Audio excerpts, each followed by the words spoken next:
Bueno, pues empezamos, ¿no? ¿Qué tal? Muchas gracias. Bien. Bienvenidos. Bueno, pues empezamos la segunda jornada de estos debates esculturas, el protagonismo de la mujer en la cultura, con la incorporación de Carmina Calvo. Ella es psicóloga de la salud, especializada en el Departamento de Psicología de la Salud. Ha trabajado en el Teléfono de la Esperanza unos años, en la Asociación de Alcohólicos Rehabilitados de Alicante. Ha sido directora durante 4 años en el primer centro de niños y niñas autistas. También ha ejercido de psicóloga en el Centro de Recursos Educativos de la ONCE de Alicante. En el 2014 tuvo el primer premio sobre integración psicosocial por el Colegio de Psicología de la Comunidad Valenciana.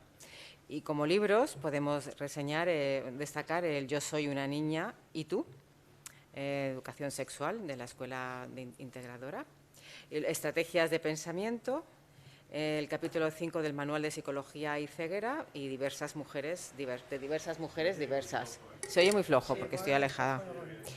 Bueno, actualmente pues, participa en diferentes cursos de formación de las distintas discapacidades en diferentes universidades nacionales e internacionales. Bueno, yo creo que nos va a aportar un punto, una experiencia sobre ser mujer y con la ampliación o la condición de la discapacidad, ¿no? Os recuerdo que tuvimos las diferentes miradas, ¿no? Y las diferentes experiencias sobre qué significa ser mujer en la una sociedad, en la sociedad actual, siempre desde el punto de vista de la cultura. Y bueno, hubo bastantes puntos en común, ¿no? Como que hay cierto asombro por parte de la sociedad de la irrupción de la mujer, de su diversidad, de su fuerza, cierto asombro, a veces malestar, ¿no? Yo creo que todas coincidimos en que la cultura tiene una capacidad transformadora de la sociedad y la mujer que quiera desarrollar sus capacidades es consciente de que tiene que transformar la sociedad en la que vive, el contexto en el que vive, para poder desarrollarse, con lo cual su desarrollo personal implica un desarrollo de la sociedad, una transformación de la sociedad. Y bueno, todo esto pues viene una reflexión, Eduardo y yo hablando y con otras personas también, de qué es lo que no puede hacer una mujer, ¿no? Y qué es lo que puede hacer un hombre, qué es lo que no puede hacer un hombre. En realidad estábamos hablando pues eso de la maternidad, de la no maternidad, de lo que implica ser madre trabajadora, mujer libre, que quiera incluso cambiar su contexto, pues mucho compromiso, ¿no? Mucho trabajo para la mujer. Necesitamos la complicidad de la sociedad en general, ¿no? Y también un poco la reflexión de que el mundo, estamos en un momento de cambio, ¿no? Tan fuerte, ¿no? Tantos cambios tan continuos, tan rápidos, pero qué difícil es cambiar realmente, qué lento es el cambio, ¿no? Y bueno, pues vamos a empezar con Carmina y seguimos con el debate, con la colaboración de todos vosotros, ¿vale? Venga, ánimo, Carmina. ¿Ese va bien o te paso? No lo sé. ¿Va?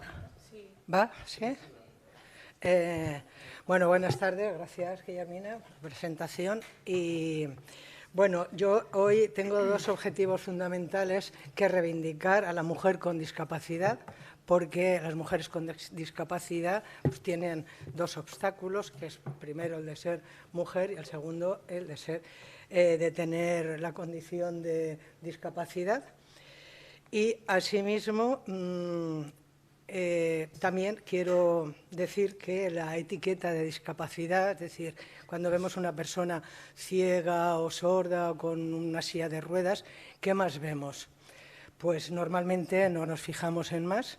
La discapacidad, la etiqueta de discapacidad crea una barrera alrededor de las mujeres que tienen esta condición y no vemos nada más. La discapacidad no debe identificarlas y yo lo que quiero esta tarde es, después de que hable de algunas de las mujeres que tengo en un libro en Diversas Mujeres Diversas, que son 7 mujeres, no se me va a dar tiempo en el tiempo que tengo, pero bueno, seré rápida, romper esa etiqueta porque la discapacidad no define a nadie, entonces no debemos quedarnos en esa barrera, sino que lo que tenemos es que romperla y nos define pues los gustos, nuestros pensamientos, lo que queremos. Y eso es otro de los objetivos que quiero reivindicar esta tarde. Cuando yo tenía unos 14 años, me encontré con una película que me, que me impresionó profundamente. Era la historia de una maestra con un grave problema de visión y con que va trabajando con su pupila, que era una persona, una niña con una doble discapacidad, ciega y sorda. Esta niña había nacido bien, era Helen Keller. Esta niña había nacido bien, pero a los 19 meses había sufrido una infección que le dejó como secuelas esta ceguera y esta sordera total.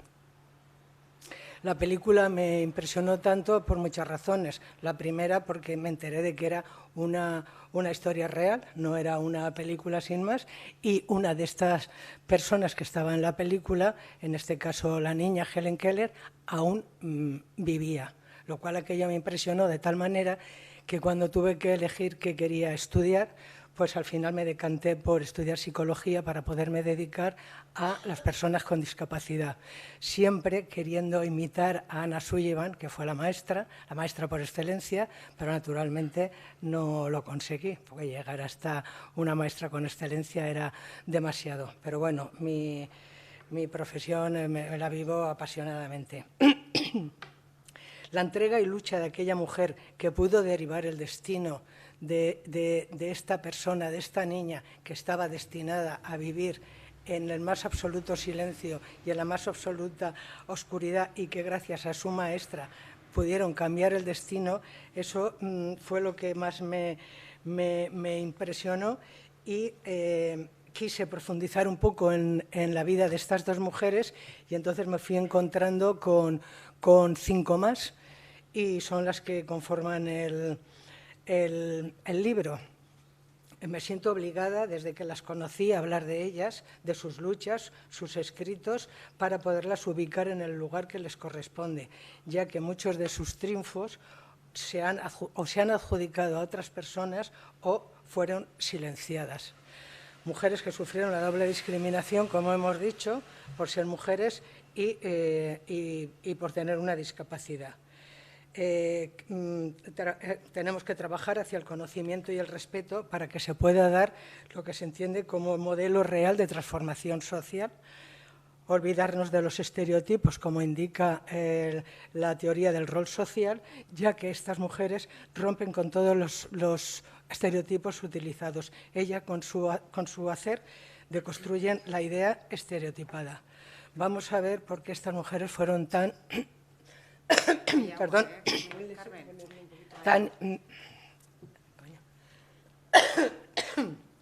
fueron tan importantes. Gracias. Helen Keller, ya hemos dicho que nació bien, pero se queda sorda y ciega, y a partir de los 19 meses su comportamiento es como de una niña salvaje. Va por donde va encontrando objetos, o los coge, los huele, los chupa y los tira, bueno, de tal manera que los padres no podían hacer nada con ella y contratan a una persona para que les ayude, a ver si se puede hacer algo con esta mujer. Esta mujer, bueno, fue tan a ver dónde está, bueno, ella nace en 1880 y falleció en 1968. Ella fue escritora, conferenciante, activista, filantrópica. Es una de las mujeres más universales, aunque hoy en día no se la conoce. Para que os hagáis una idea de quién estamos hablando, pues, por ejemplo, el presidente Johnson le otorgó la Medalla Presidencial de la Libertad, el mayor honor civil que se da en Estados Unidos. Fue miembro del Salón Nacional de la Fama de Mujeres en la Feria Mundial de Nueva York. El presidente Jimmy Carter estableció un día al año sobre la vida de Helen Keller, el 27 de junio, que es el día de su nacimiento, y impresiona que el resultado de una encuesta realizada en 1999 por el Instituto Gallup sobre las mujeres más admiradas del siglo XX, y Helen Keller ocupó el 5º puesto, casi 30 años después de haber fallecido. Tiene calles en un montón de ciudades europeas. En España se le dedicó un sello también. ¿Y por qué esta mujer fue tan importante? Fue la primera mujer con sordoceguera que obtuvo un grado universitario y, sobre todo, no está claro qué es lo que estudió, pero en algunas fuentes que he consultado pone que estudió arte. No me extraña, porque ella se sentía capaz, a pesar de ser ciega y sorda, de poder trabajar y ver el arte. Pero lo que sí que es seguro es que estudió 5 idiomas, una persona sorda y ciega. Tenía su lengua, el inglés, el alemán, el francés, el latín y el griego. Esta mujer fue muy activista, o sea, ella empezó a dar conferencias sobre su vida, cómo había vivido sus años y cómo había ido desarrollando su vida en la universidad y demás, hasta que, y entonces la llamaban la embajadora de Estados Unidos, hasta que se da cuenta de todas las injusticias que hay en su país y se une al movimiento socialista, aunque luego lo aparta, y fue muy activista por todos los derechos humanos, por los derechos de los soldados, los derechos de los trabajadores, por los derechos de los afroamericanos. En una visita, porque ella recorrió todo el mundo, estuvo en Japón, en Inglaterra, viajó por todo el mundo dando conferencias, y en una de ellas conoce a Emily Parkus y se hace también del movimiento feminista y bueno, apoyó la homosexualidad. Fue una mujer que apoyó a todos los colectivos que de alguna manera estaban sufriendo la presión de su gobierno. A partir de ahí fue muy criticada, porque ya empezaron a decir que como era una mujer que tenía los dos sentidos más importantes, los tenía anulados, pues cómo podía hacer un análisis de la sociedad. Entonces ella pues fue contestando, porque era una mujer muy talentosa y muy luchadora, que cuando todo iba bien y cuando ella alababa al gobierno y demás, entonces parece ser que no importaba que fuera una persona sordo y ciega, pero que en el momento que había atacado al gobierno, entonces ya recurrían a la parte ya no solo de mujer, sino también la parte de la discapacidad. Bueno, ¿cómo llegó ella a ser todo lo que quiso ser? Porque quiso hablar oralmente y aprendió a hablar oralmente, rodó una película, es decir, la conocía Charles Chaplin, Mark Twain, todo el mundo quería conocerla, Oliver Sacks, Albert Einstein, todos querían conocer a esta mujer tan genio, ¿no? tan talentosa como fue. Bueno, pues fue gracias a su maestra. Su maestra era Anna Sullivan, esta persona que yo vi y a la que yo quise imitar y he querido imitar a lo largo de mi carrera profesional. Su maestra sí que se dio cuenta de que, bueno, fue una entrega total en el momento que las dos se conocieron, la niña y la profesora. Estuvieron 49 años juntas, ya nunca más se separaron. Incluso Anna Sullivan se casó, pero siempre interpuso a Helen Keller por encima de cualquier otra persona y, bueno, al final se divorciaron. Anna Sullivan lo que sí que hizo fue aplicar un método que hoy en día aún se utiliza en la educación especial.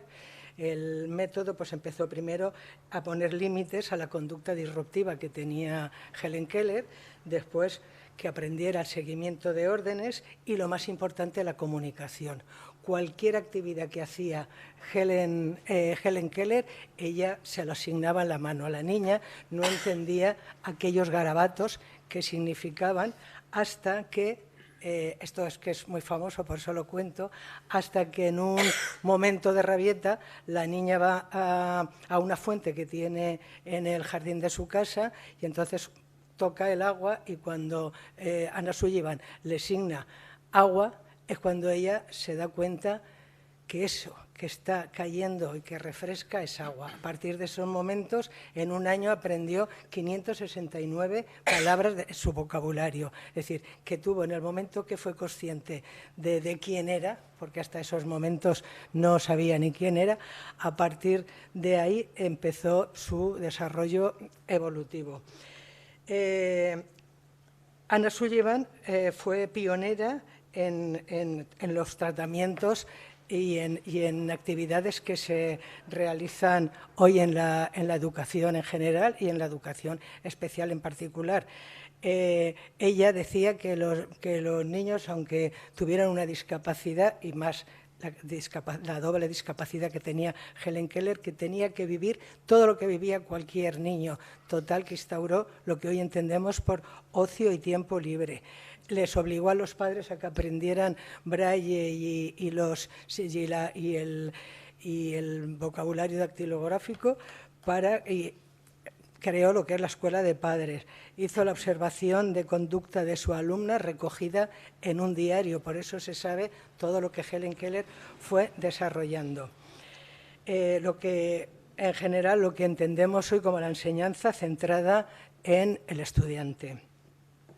Fue la maestra por excelencia, fue muy intuitiva, aplicó el método de modificación del comportamiento disruptivo muchísimo antes de que el psicólogo Skinner hablara del condicionamiento operante y muchísimo antes que el psicólogo Watson, el fundador de la teoría behaviorista, dijera una célebre frase: dadme un niño y haré con él que elija la especialidad que yo quiera y como yo quiera. Esto es lo que, con toda la entrega que hizo Anna Sullivan hacia esta mujer, cumplió todo eso y fue capaz de desviar el destino que tenía una mujer con una doble discapacidad. Bueno, hay otra... Cuando queráis me paro. Llevo 2, faltan 5. Bueno, Rocío y Rosario Acuña es otra de las mujeres, nació en 1850, falleció en 1923, se convirtió en la vanguardia de la lucha social y en la línea de trabajadores y campesinos. Fue anticlerical y masona. Esta mujer fue muy importante. Fue la primera mujer en cerrarle la censura a un teatro, el Teatro Alhambra de Madrid, por representar una obra anticlerical como El Padre Juan. Fue la primera en hablar en una velada poética en el Ateneo y en el Fomento de las Artes. Fue la primera de las mujeres españolas de literatura femenina del libre pensamiento.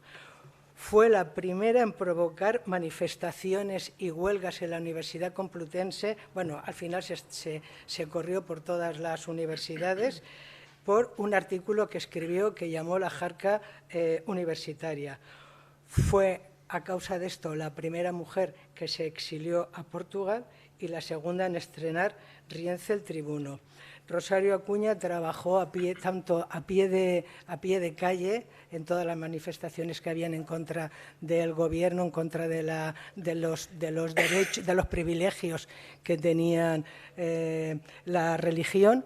Y bueno, para que os deis una idea de cómo escribía esta mujer, solamente os voy a leer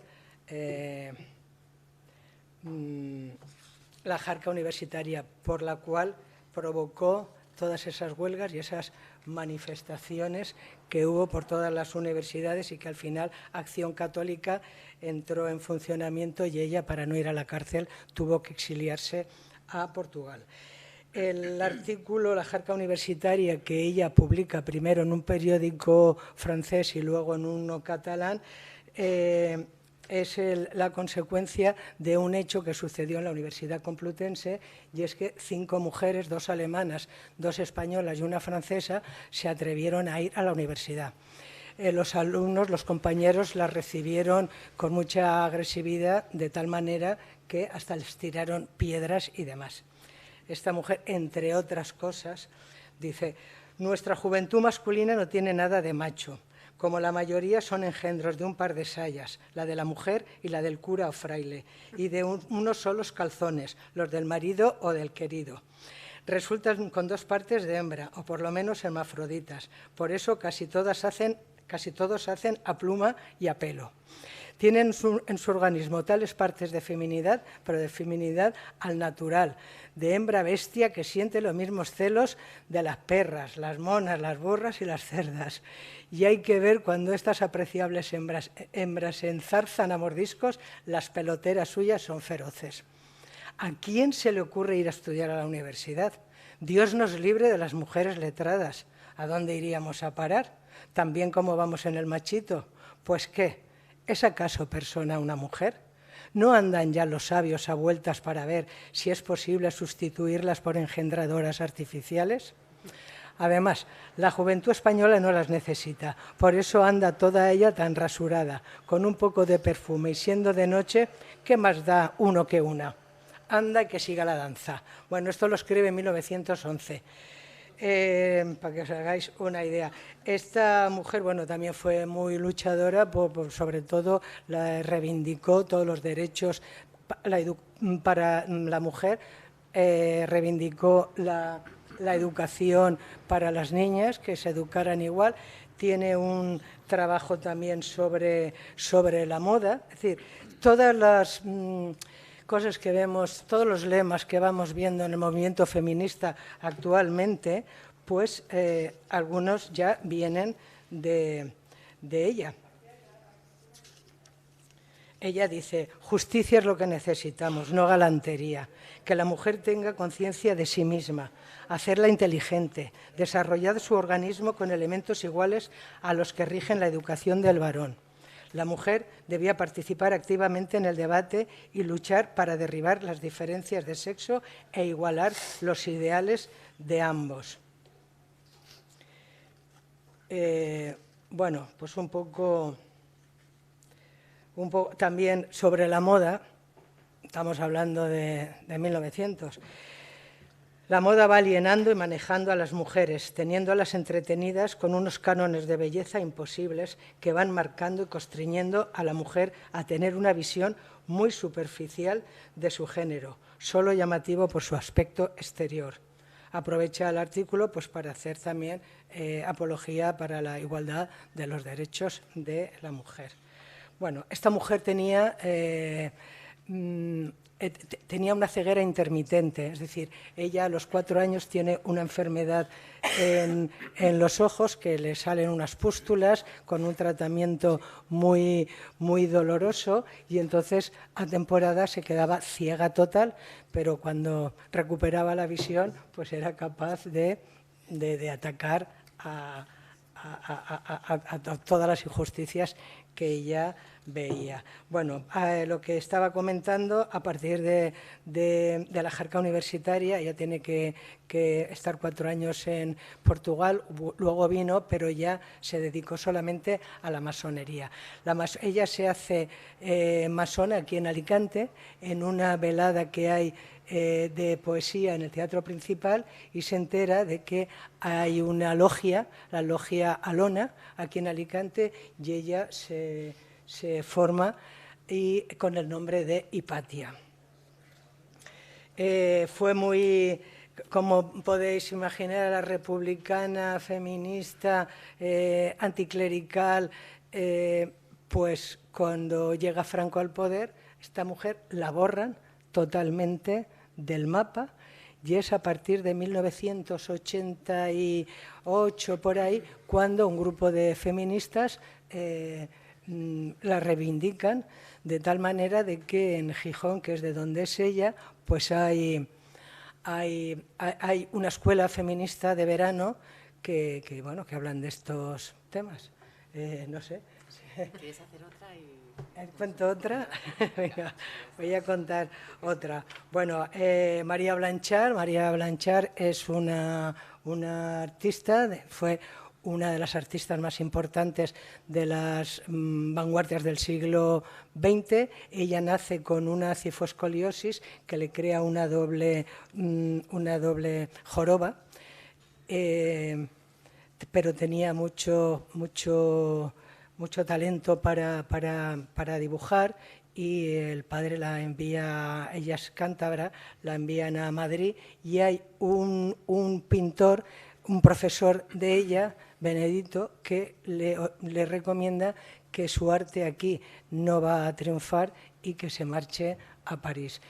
Ella gana 2 o 3 exposiciones, concursos de arte que le permiten obtener becas para irse a estudiar a París. En París estuvo pues con todos, con Picasso, con Mondrian, con Juan Gris. Todos han pasado a la historia, menos María Blanchard, que quedó relegada a un segundo término, y en el 2014, gracias a Salazar, que la comisarió para 2 exposiciones, una en el Reina Sofía y otro en la Fundación Botín, es cuando más ella ha podido ser más conocida. Nunca fue profeta en su tierra por muchas razones. Primero, porque no entendían su arte. Hay escritos en la prensa cuando hace una exposición aquí que la ponen fina, y porque la gente de aquí se burlaba muchísimo de su aspecto corporal, sufría muchísimo.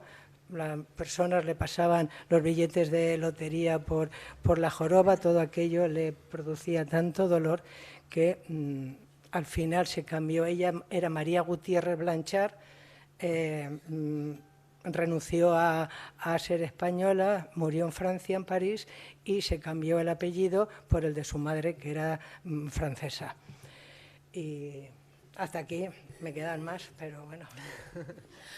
Bueno, pues si queréis aportar alguna cosa vosotras, o pasamos a las preguntas del público, como veáis.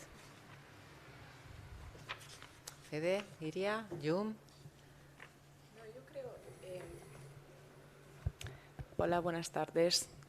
Yo creo que quizás sea más interesante que vayamos abriendo un poquito el debate con el público, sí, porque la vez pasada sí que no tuvimos mucho tiempo. Sí, el formato es ese. Claro, y así nosotras también vamos interviniendo, pero que le demos un poco más de espacio. El formato es ese. Bueno, queréis, yo creo que ha sido muy interesante la explicación, la disertación de Carmina. Nos ha mostrado modelos de mujeres, pues eso, disruptivas, comprometidas con ellas mismas, pero siempre con un aspecto social, cultural importante, ¿no? La cultura puede transformar a la sociedad en una cultura con tantos núcleos, con tantos focos de interés, ¿no?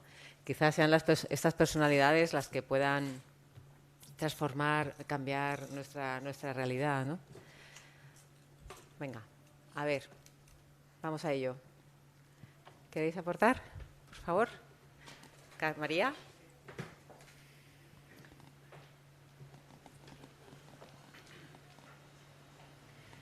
Buenas tardes. Bueno, no sé si se oye. ¿Me oís? Sí. Que yo pienso que aquí hay como una doble discapacidad, una por ser mujer y una por la...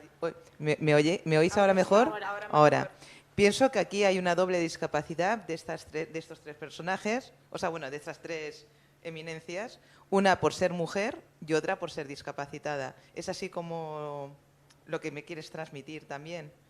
¿Hubiese sido en el caso de un hombre discapacitado esta noble discapacidad o hubiese sido solo una? Vamos a ver, los hombres, aún con discapacidad, conocemos a muchos de ellos. Toulouse-Lautrec, que tenía una discapacidad en las piernas, pues no sé, Beethoven, que fue sordo. Es decir, todos, daba igual que tuvieran esa discapacidad, como hombres han pasado a formar parte de la historia. Las mujeres han sido borradas, eliminadas, por ser mujeres y además porque tenían una discapacidad, que es lo que yo quiero reivindicar esta tarde, que no nos podemos quedar solamente en reivindicar mujeres, sino también aquellas que tienen una discapacidad, porque tienen cosas que contarnos, cosas que... Y de hecho, pues, y es muy curioso, por ejemplo, una de otra de las mujeres que llevo, Gaby Brimer, pues nació con una parálisis cerebral que solo podía mover el dedo gordo del pie izquierdo. Ella hizo una película que se llama Gaby, una historia verdadera, que la dirigió Mandoki, sí, y Luis Mandoki, y que actuó Norma Aleandro y Liv Ullmann, con guión de Elena Poniatowska. Y, sin embargo, nadie conoce esa película, pero que muchos de vosotros conocéis Mi pie izquierdo. Mi pie izquierdo es la vida de un hombre que tuvo la misma discapacidad que Gaby. Sin embargo, el hombre pasó, o sea, es más conocido por su historia, y sin embargo la historia de Gaby no la conoce nadie, a pesar de esto. O sea que esta es la historia. Un concepto que se ha establecido es el ser mujer es una discapacidad. ¿Se podría hablar así en esos términos? No, hay una doble discriminación. Por ser mujer, que todas conocemos, que en algún momento hayamos podido sufrir esa discriminación, y además a estas mujeres se les suma que tenían una discapacidad. Entonces, sí, en el momento en que ellas vivían, como eran tan activistas y estaban siempre, pues casi todas eran articulistas o escritoras, pero entonces sí, eran conocidas, pero en el momento que murieron, pues a todas se las ha borrado del mapa. Hay otra mujer que está considerada, Henriette Martineau, la primera socióloga del mundo occidental, y ni tan siquiera catedráticos de sociología la conocen. ¿Por qué? Porque era sorda, por ejemplo.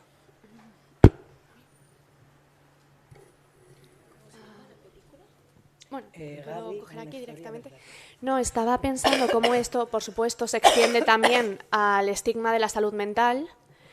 Y bueno, estaba pensando ahora concretamente en Leonora Carrington, que a pesar de que ahora sí sea muy conocida, fue parte y una parte importantísima del surrealismo, y cómo a grandes rasgos normalmente no se la menciona, ¿no? Se conoce a otros personajes del surrealismo.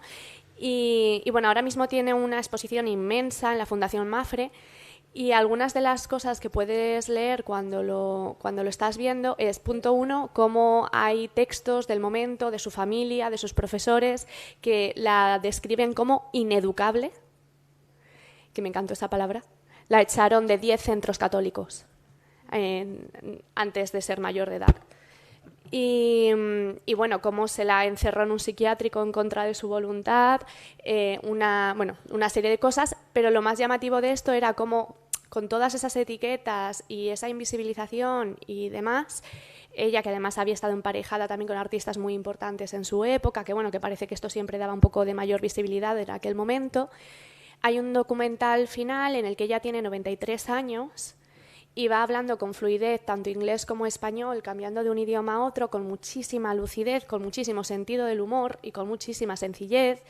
Y cómo esta mujer, a la que se la tachó de loca y que tuvo el miedo inmenso de volver a terminar encerrada en un psiquiátrico porque le habían dicho que eso iba a brotar de nuevo en algún momento, estaba así, con esa edad, con lo cual, ¿qué había pasado durante todos los años anteriores?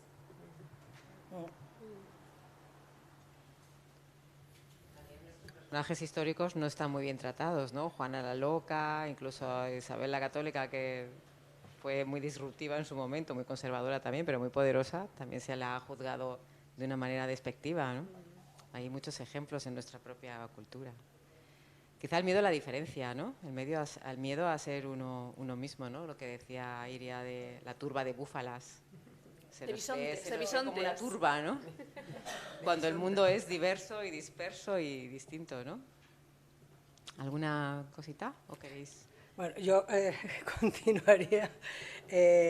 Otro ejemplo de cómo se ha difuminado la actividad de una mujer, pues está en el siglo... A ver, en el siglo XVIII, nace en 1750, murió en 1824, María Teresa von Paradise, que bueno, fue ciega total, fue una compositora maravillosa, tuvo de profesores a Salieri, fue muy amiga de Mozart, o sea que según la prensa, escribió como 60 obras musicales, pero solamente queda una con su nombre, La Siciliana. El resto no se sabe nada, si ha sido firmado por otros autores o qué, pero además de formar parte de la historia de la música, ella tenía su propio método para aprender, que yo siempre he dicho que precursora del braille. Ella con una almohadilla y unos alfileres iba poniéndose un código que ella se inventó para poder memorizar lo que hacía. También le hicieron un musicógrafo, que eran las 5 líneas del pentagrama, donde se podían poner las notas en relieve y demás. Cuando yo he estado trabajando 30 años en la ONCE, jamás he oído hablar de Teresa von Paradise, ni yo ni muchos de mis compañeros a los que le he preguntado, pero sí que cuando entras y estudias un poco la historia de los ciegos, pues te encuentras con el nombre de un hombre que es Valentin Hugues, que este hombre creó el primer instituto para chicos y chicas ciegos en Francia. Lo que no dicen es que fue asesorado por esta mujer, y que además esta mujer les ofreció todo el material que ella utilizaba. Luis Braille es alumno de ese centro, y cuando conoce a Teresia, queda fascinado. Y a partir de todo el método que le enseña von Paradise, pues él creó luego el método puntiforme de la lectoescritura para ciegos, que es el braille, ¿no? Es curioso porque esta mujer, hay muchas películas y muchas historias de ella, pero a nivel personal, porque había un médico, el doctor Mesmer, que ha pasado la historia como el creador de la hipnosis actual, que tuvo una relación con ella. Entonces hay películas, hay novelas de esta relación. Cuando entras a estudiar, o a investigar sobre la vida de esta mujer, te encuentras al doctor Mesmer y a Mozart. O sea, tienes que ir separando un poco para llegar a ella, cuando ella pues fue también una mujer que pues ha pasado la historia un poco. Ese es un aspecto que tenemos que analizar, ¿no? Cómo se han ido ocultando a base de capas, ¿no? Capas normalmente protagonizadas por hombres, ¿no? Para quitarle el protagonismo a las mujeres, ¿no? En la literatura ha pasado lo mismo, yo creo que en todas las artes ha habido sí, incluso cambiando los conceptos que estas mujeres realizaron, ¿no? Crearon, los cambiaron desde el punto de vista de un hombre, ¿no? Del yo del hombre, cuando ahora se está reivindicando el yo de la mujer, de ahí su ruptura. Hola. No, que quería... No sé, ¿se oye? Sí. No, que quería hablar sobre el tema de la maternidad. En la escuela donde yo he trabajado, conocí a una profesora, compañera. No estaba casada, tenía 2 hijos, era una mujer muy moderna, es decir, tenía, digamos, un espíritu innovador, etcétera, ¿no? y muy feminista además, ¿no? Pero, sin embargo, me confesó una cuestión que os quiero comentar para ver qué os parece, ¿no? Ella me decía, mi marido me ayuda en todo, prácticamente, ¿no? O sea, cambia a los niños, hace la comida, etcétera, etcétera. Pero, sin embargo, si nos vamos de fiesta y son las 12 de la noche, la única que piensa en si han cenado mis niños, están acostados, soy yo, él no. decirme, no sé, hablarme sobre esto. Siempre... No, yo sí, bueno, hablar vosotros que yo llevo todo el tiempo hablando. Yo no soy madre, pero soy hija y he considerado, ¿no?, a lo largo de toda mi vida un poco cómo he podido observar cómo funcionan las relaciones familiares también, ya no solamente en mi familia, sino en la de las demás, pero claro, no puedo hablar desde el punto de vista de madre porque no lo soy. Creo que la vez pasada estuvimos comentando, ¿no?, el hecho de que yo lancé esta pregunta al público que fue ¿somos o no somos iguales? Porque es una pregunta muy, muy divisiva en el sentido de que habría que reflexionar, yo creo, sobre esto para poder contestar esta pregunta, ¿no? Pero de base estuvimos hablando de los códigos que vamos aprendiendo en la sociedad, ¿no? Ya no solamente por una razón fisiológica, ¿no?, biológica, que nos hacen distintos, porque nosotras pues nos enfrentamos a algunos tipos de experiencias que vienen ya tan solo por la conformación que tenemos, como pueden ser el parto o la menstruación, o tipos de experiencias que son muy, muy femeninas, ¿no?, sino también de códigos sociales que hemos aprendido en la sociedad. Y de alguna forma esto es como una norma muy silenciosa. En Italia el movimiento feminista la define carga mental y la asocia a toda otra serie de cargas que tienen las mujeres y también los hombres, que un poquito separan la posición de uno de la posición del otro. Y cuando se habla de carga mental en Italia nos referimos a todos estos tipos de responsabilidades muy vinculadas con la vida de casa que suelen tener las mujeres.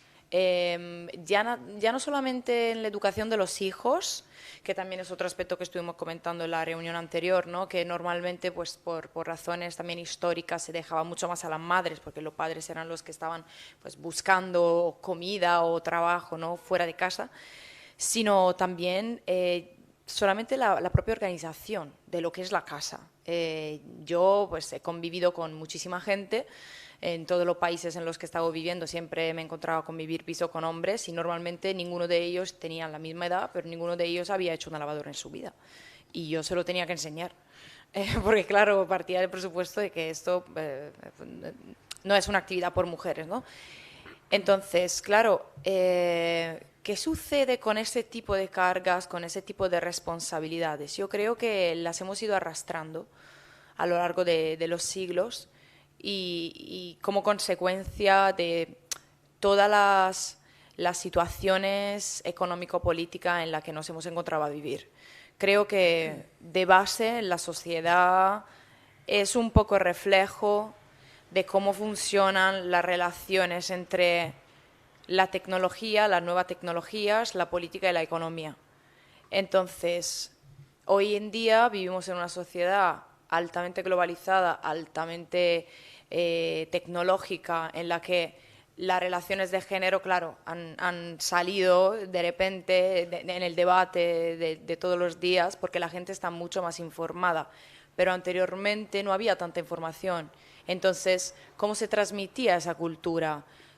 Por lo que siempre se había hecho. No, a lo mejor no había este conocimiento de cómo se hacen las cosas en otras partes del mundo, por ejemplo. Yo dudo de que mi abuela conociera cómo funciona Irán, cómo vivían las mujeres que vivían allí. Entonces había como quizá no cuestionarse tanto sobre cómo funciona el resto del mundo, ¿no?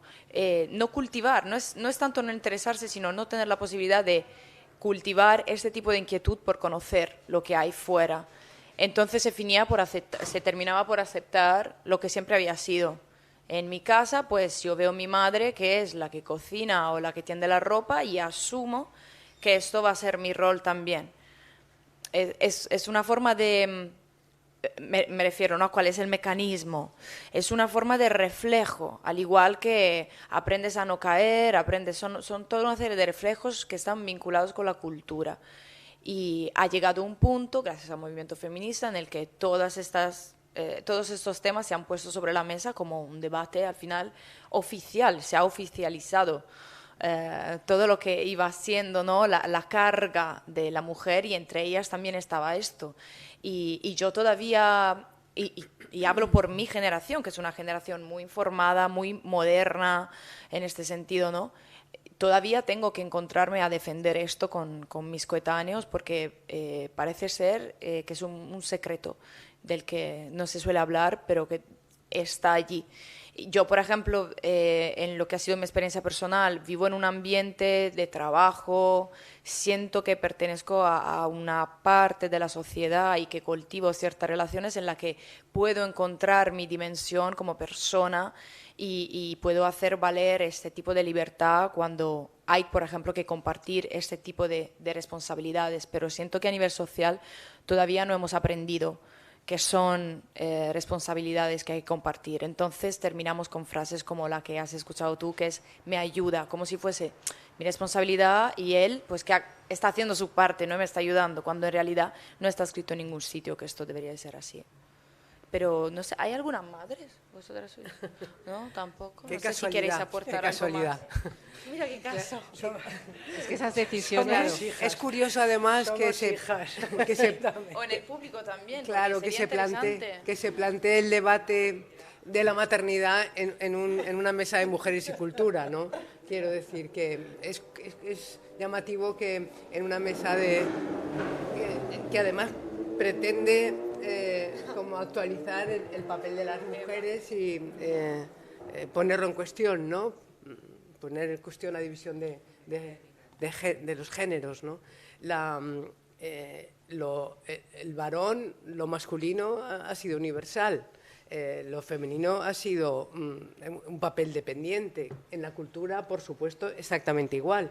Y si además es una persona con una discapacidad que la sociedad no consideraba, bueno, lo universal no consideraba una persona en condiciones, fuera hombre y mujer, pero si además era mujer, pues no tenía ninguna posibilidad de trascender, fuera talentosa y ciega o fuera talentosa simplemente, ¿no? Si además era ciega o jorobada, pues además sería bajo la estética del momento, no era una mujer en condiciones, ¿no? No estaba aceptada por el canon de belleza ni el canon cultural. Ese es el asunto que venimos a trascender, ¿no? Que venimos a romper. También el feminismo ha cuestionado la propia maternidad y el papel de las mujeres, y muchas mujeres hemos decidido no ser madres, opción que no han tenido otras mujeres a lo largo de la historia, ¿no?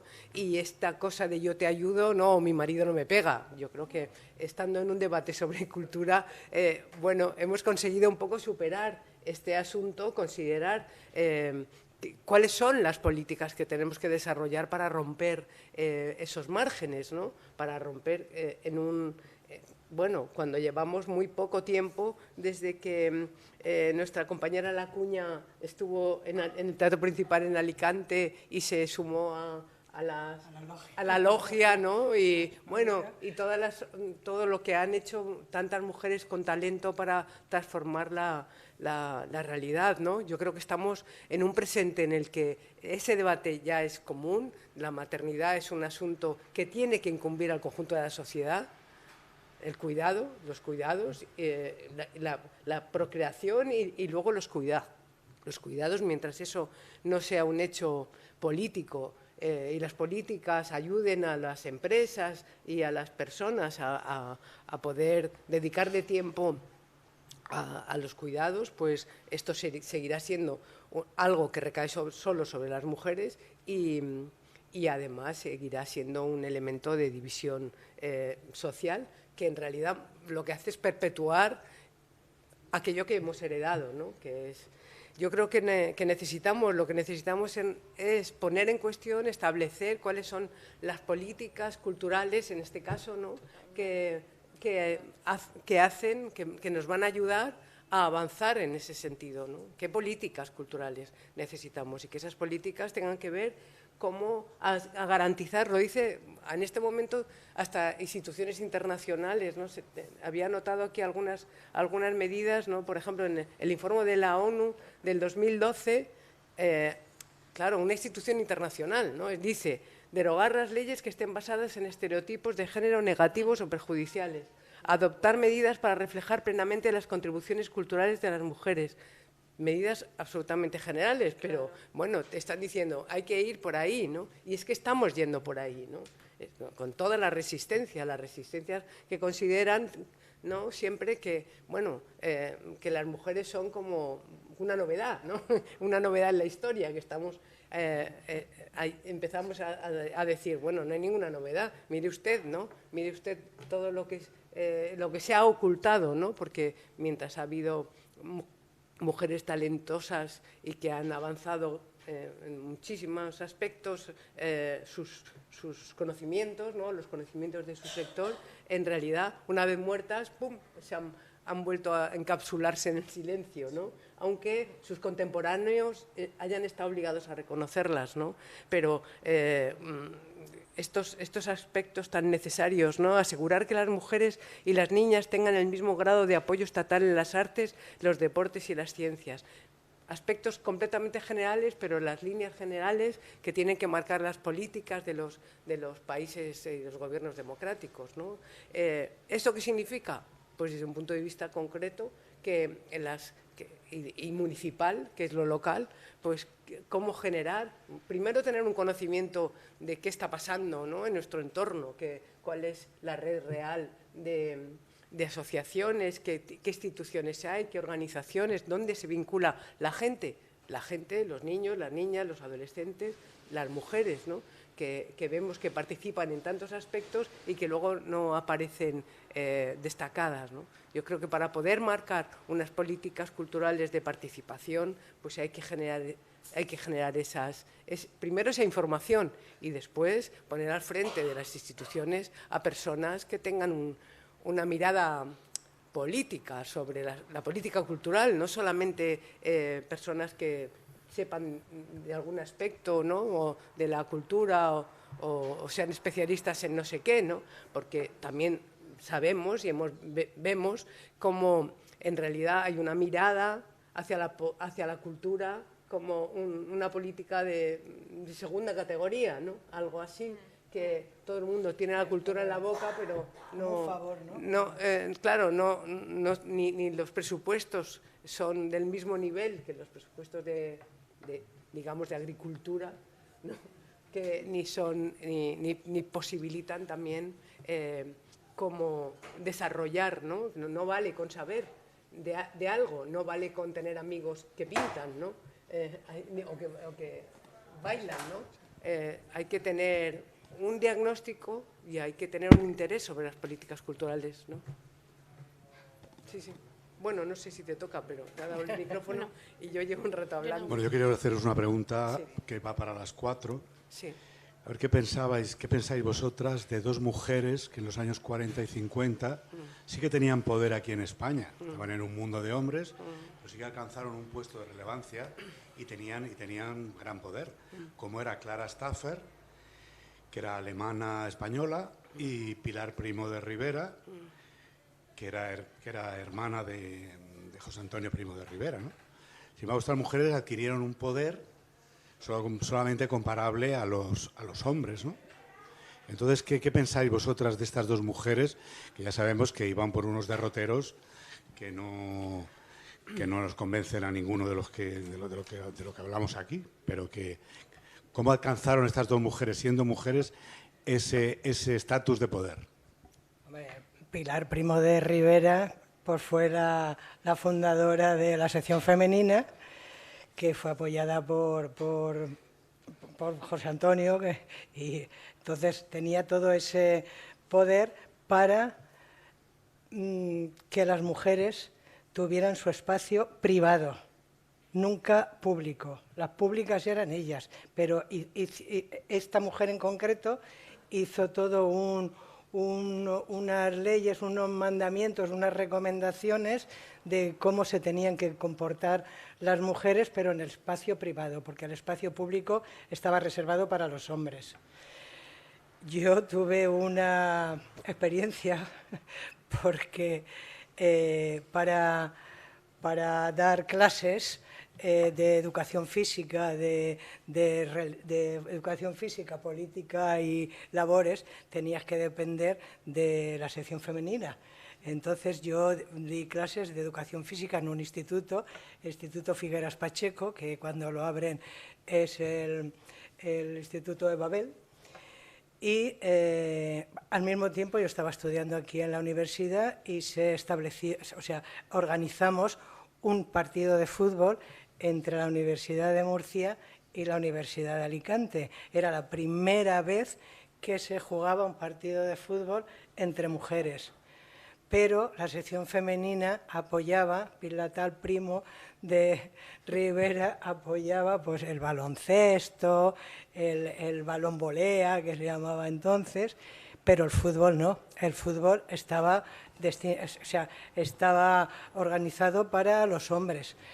Y me llamaron un día al despacho, que estaba aquí enfrente, la sección femenina, o por ahí, en alguien, eso, por ahí.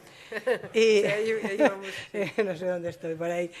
Y bueno, la bronca fue tremenda porque yo me sentía más, la verdad, estudiante que perteneciente a la sección femenina, pero esta mujer en concreto tuvo mucho poder porque se lo concedieron y quiso tener el poder sobre todas las mujeres de España. Bueno, si me permites, Sí, dijo claro. una cosa que dijo, las mujeres nunca descubren nada, les falta el talento creador que Dios le dio a los hombres. Y además es que en este caso, en este tipo de dinámica de poder, yo veo una similitud muy clara con los mayorales negros que se colocaban en los sistemas de esclavitud de las plantaciones americanas. Es decir, tú colocas una figura identificable con las personas oprimidas, en este caso porque es mujer, en el otro caso porque es negra, pero sitúas una jerarquía. ¿Qué sucede con esto? Que por un lado hay una proyección. Yo podría llegar a si sigo las normas que se están colocando. Y a la vez es una figura, entre comillas, cercana supuestamente, porque se supone que compartes esa discriminación con ella, pero que sin embargo va a ir introduciendo pues al final las palabras de la boca de los otros, ¿no? Entonces, en este caso concreto me parece que es un ejemplo de llegar al poder muy manejado por el mismo poder patriarcal del que estamos hablando desde el principio, ¿no? Como legitimada, ¿no? El papel de la mujer formaba parte de un sistema patriarcal o bueno, el antiguo, ¿no? El que nos ha formado a todas, ¿no? Ahora que la mujer trabaja, ¿quién educa a los niños? Quiero decir, la mujer trabaja y educa a sus hijos porque, bueno, pues su marido la ayuda, ¿no? Pero en el fondo la familia era una figura que había ternura, había autoridad, no sé quién lo ejercía, si el hombre o la mujer, pero bueno, había unos papeles. Ahora los niños los educan en las guarderías, en una especie de guarderías, de recintos de comunitarios, donde eres un número más, no hay una educación personalizada. Se ha roto la estructura, pero es lo que dice Yumo, estamos diciendo todas, ¿no? A nivel cultural no se ha... O sea, Joseph Beuys, que fue un artista fundamental para Alemania, para la Alemania después de la guerra y para su toma de conciencia otra vez como sociedad culta y civilizada, fue importantísimo y uno de los valores para él era la mujer, apreciar el valor de la mujer, no apreciarlo, sino estimarlo en toda su dimensión, porque era la educadora del futuro, ¿no? Del presente y del futuro de esas sociedades, ¿no? Sobre todo hablando de Alemania, que tenía que ser renovadora, ¿no? Y ahora, ¿hay algún modelo cultural que sustituya a esa figura materna o paterna? ¿O el modelo cultural son las guarderías, las escuelas? No,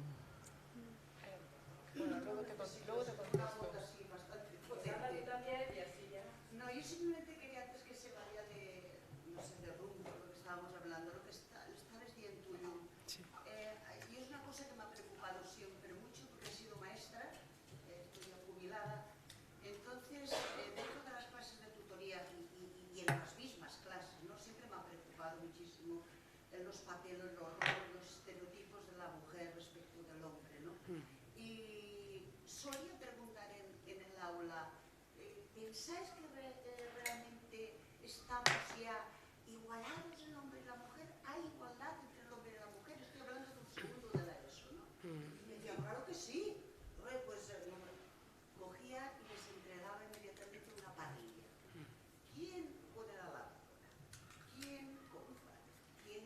eso se trata. ¿Quién compra la ropa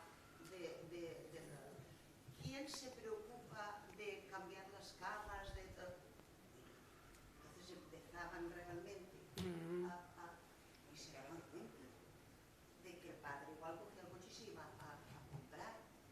Y algún día que la mujer igual venía un poco tarde, era capaz de hacerles una tortilla y dos patatas fritas.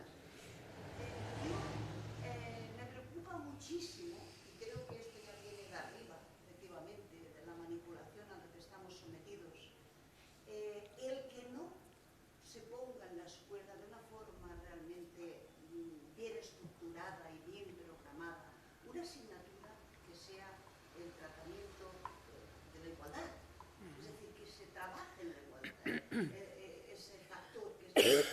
Ahora se va a entrar lo de la sexualidad, pero no se plantean la igualdad. ¿Cuántas parejas hoy en día yo conozco que se divorcian porque la mujer llega a las 9 de la noche de reuniones y el hombre no lo soporta? Cara a la sociedad parece que estemos ya en una sociedad igualitaria. Yo he trabajado con hombres y mujeres muchísimos años y los hombres, bueno, pero ¿de qué hablas? Hoy en día pues estamos para nada si es en el mismo recreo. El recreo tan dicho ya, es decir, está sabido por todos que los espacios son ocupados por los hombres, por los críos. Pues te ponías a debatirlo en un claustro. ¡Jo! Siempre lo matéis.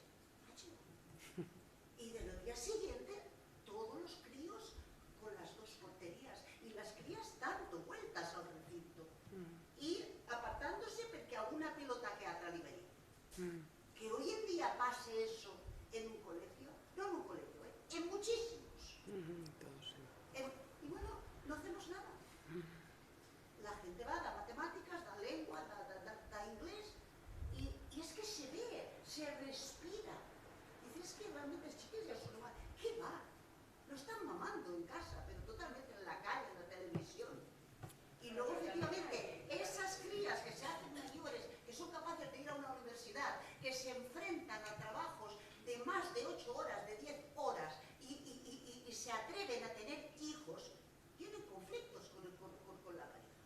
La verdad es que es de valientes tener hijos, ¿eh? Tomar esa decisión hoy en día, tomar la decisión de tener hijos hoy en día es súper valientes y tienes que tener muy claro que tu pareja te va a ayudar, o al menos Yo ayudar. añadiría algo más a lo que estás diciendo. Yo estaba en un colegio, ya ha venido carnaval, y a los nenes los han disfrazado les han pedido que fueran de gusanitos y las nenas de mariposas.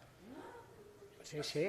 Bueno, yo también conozco el caso por Y dar dices, la visión. a ver, no puede ir el niño de mariposa y la niña de gusanito, o sea Qué fuerte.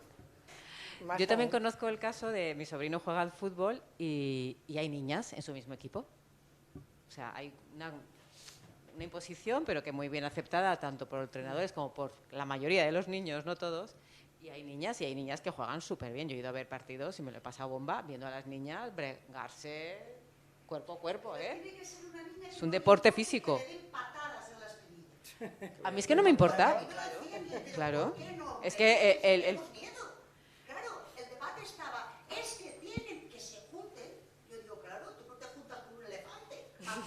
Y que no importa, y que te da un empujón, te da una patada. Yo es que lo he trabajado muchísimo eso en el aula y me he puesto enferma, os lo digo. Y en el claustro me he peleado con todo el mundo. Me he retirado, no lo he conseguido. Siguen dando vueltas al recinto las crías y les críos unos pataes que retumban, pero bueno, que se salen. Pero es curioso, el otro día hablábamos de la arquitectura, alguien comentó que los espacios habían cambiado en relación a la entrada también de las mujeres a diseñar espacios, ¿no? en la arquitectura contemporánea. La cocina medieval ocupaba el centro del hogar, pues porque es donde estaba el calor y donde se cocinaba, y con la modernidad la cocina apareció en el último rincón, ¿no? De hecho, los espacios representativos... Pues a lo mejor también hay cosas que cambiar, hay muchas cosas que cambiar y que están cambiando. Yo creo que no, a mí la verdad, no, yo no me voy, pienso salir de aquí con mal cuerpo, ¿no? que llevamos muchos años peleando y hay muchas cosas que han cambiado y que han avanzado, ¿no? Que ya sabemos que todas estas cosas del ocultamiento, de la negación, es una resistencia permanente, total, pero estamos en eso. A lo mejor hay que, claro que hay que plantear que los colegios, los espacios sean de otra manera. O sea, claro, las niñas si juegan menos o los niños están más por sus hormonas o están más brutos para jugar y las niñas no quieren jugar con ellos, a lo mejor habrá que crear espacios diferentes a los patios que tenemos en el presente, igual que las cocinas. ¿Qué? Un grupo de veces, sí. de chiques, se acabó. La querías que No, yo me refiero a definir los espacios de las... No que se pongan los niños aquí y las niñas allí. Pero cuando no hay espacios... Ah, pero eso es lo que digo. Pues eso es lo que digo. No chuten todos los días y que chuten... Por ejemplo, ¿no? Trata de generar modelos culturales en el que la arquitectura, la programación Claro, de las los escuelas, colegios, las asignaturas, contemplen esa disparidad y esa igualdad al mismo tiempo, ¿no? Entre niños y niñas que compartan espacios. Por eso he aportado el ejemplo del fútbol, porque hay niñas que les encanta el fútbol y no les importa... Vamos, yo creo que todas las niñas hemos ido con las rodillas peladas a casa y no nos ha importado nada tirarnos... Todas no. Bueno, todas no, pero muchas... Pero muchas, ¿no? Quiero decir. Igual que hay niños muy, muy delicados, ¿no? Que les encantaría vestirse de mariposa y felices y no son transgénero ni nada de ese tipo, ¿no?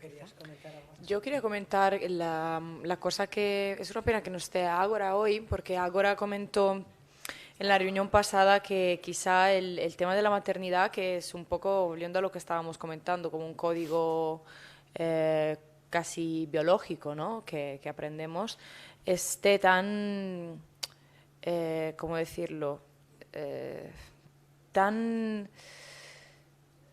plasmado en las vidas de las mujeres, aunque no sea en la forma de maternidad, sino en la de crear... El cuidado hacia el otro. Exacto, ¿no? entonces Ágora comentaba ese concepto y decía, nosotras lo hemos normalizado, no es la palabra, pero ya me entendéis, tanto al punto de quererlo plasmar en otras dimensiones, que no tienen por qué ser la maternidad, pero es como es algo subterráneo, y esto me llamó mucho la atención, porque nunca me lo había planteado desde allí. Yo, por ejemplo, he elegido hasta ahora no ser madre y de momento no es algo que me interese. Entonces, cuando me dijo esto me llamó la atención, porque dije, ay, a lo mejor, exacto, ¿no? Es como una especie de código aprendido que está allí y que te lleve a... Ella utilizó la palabra servir.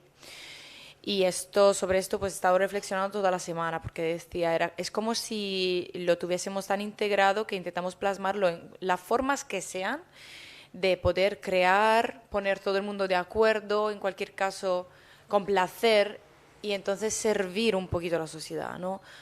Ser de ayuda. Y esto puede que de alguna forma nos lleve a entrar en este tipo de conflicto cuando no queremos asumir esta responsabilidad o cuando sentimos que no cuadramos en este tipo de modelo, que no tenemos este tipo de función, ¿no? Pero yo misma, ¿no?, vivo ese tipo de conflicto a veces porque siento que no hay un apoyo social que respete esa igualdad. Entonces, ¿por qué muchas mujeres no denuncian? ¿Por qué las niñas no juegan al fútbol? Porque no hay un sistema que sostiene este tipo de diversidad. Y eso es un problema muy real. Por eso yo creo que además que crear red entre nosotras y crear espacios en los que podamos hablar de este tipo de discriminaciones, hay que plantear debates a niveles institucionales sobre qué pasa con nuestro rol en la sociedad en el plano cultural. O sea, en qué podemos servir, pero visto desde otro tipo de perspectiva, sino hasta qué punto hemos llegado y qué nos falta por hacer. Y a lo mejor haya que plantar puños en la mesa, ¿no? Porque es un problema para mí, de arquitectura social. O O sea, yo no me siento respaldada por ese tipo de sistema y entonces no tomo la iniciativa, no denuncio, no actúo directamente, me quedo en mi sitio porque creo que es importante que también exista un soporte para las mujeres que sí deciden estar ahí, sí deciden ser amas de casas, ¿no? O sea, pero que haya la decisión, o sea, que haya un sistema que me sostiene cualquier cosa yo decida. Y por eso es muy importante plantear el debate a nivel institucional, porque yo creo que hasta que no exista este tipo de sostén a nivel político, va a ser muy difícil que nos asociemos también, porque existen asociaciones, existen espacios de diálogos, pero no podemos alcanzar lo que queremos alcanzar si no tenemos un apoyo institucional. Entonces, lo mismo no que te pasaba a ti. ¿Por qué no he conseguido en todos estos años? Claro, porque es un sistema que hay que cambiar desde la estructura de la clase, desde cómo se utilizan los espacios. O sea, es un discurso muchísimo más complejo del pedirle a los niños que se disfracen de algo, a las niñas que se disfracen de otra cosa. Y esos son procesos muy largos. O sea, yo hoy tengo unos derechos que mi madre no ha tenido, pese a que mi madre pertenece justamente a la generación que ha estado en la primera fila en ese tipo de demostraciones, y yo tengo la suerte, en mi caso específico, de venir de una familia que ha sido muy política y tengo ese privilegio. O sea, he vivido en una familia en la que nunca he sentido que habían este tipo de discriminaciones, pero soy muy consciente de que yo no he tenido los derechos que ha tenido mi madre y nos llevamos 35 años de diferencia. Quiero decir, hay procesos que inician, pero que quizá no lleguemos a ver, pero el camino está hecho. O sea, también está trazado, y la vez pasada comentamos el hecho de que yo siento que tenemos como mujeres ahora una responsabilidad, que es la de liderar este movimiento, porque el cambio ha empezado y los frutos ya se están viendo.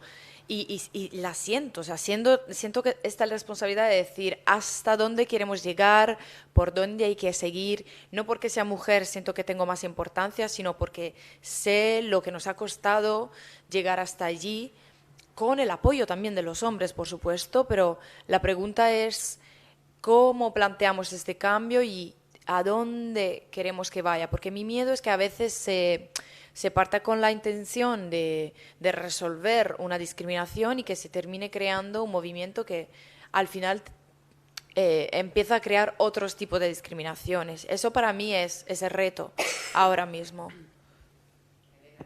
Sí, no, solamente apuntar lo que me encanta lo que digas. El camino está hecho, está trazado, sí, pero tenemos que tener mucho ojo avizor porque hay muchas zancadillas. Y luego, por ejemplo, pensar en las mujeres del Islam.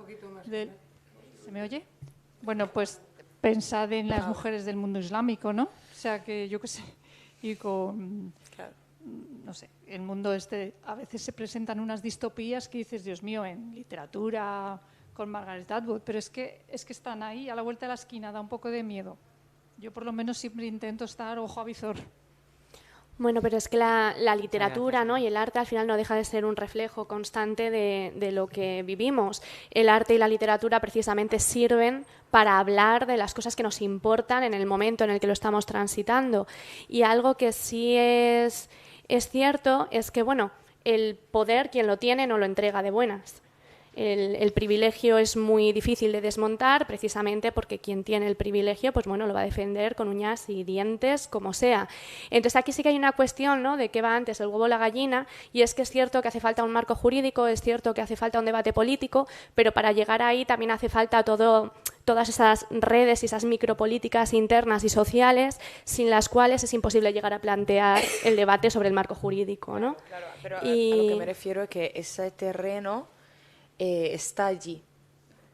O sea, tenemos un terreno que está hecho, construido sobre diálogos, debates, ¿no?, sobre todos estos tipos de temas. Entonces, realmente,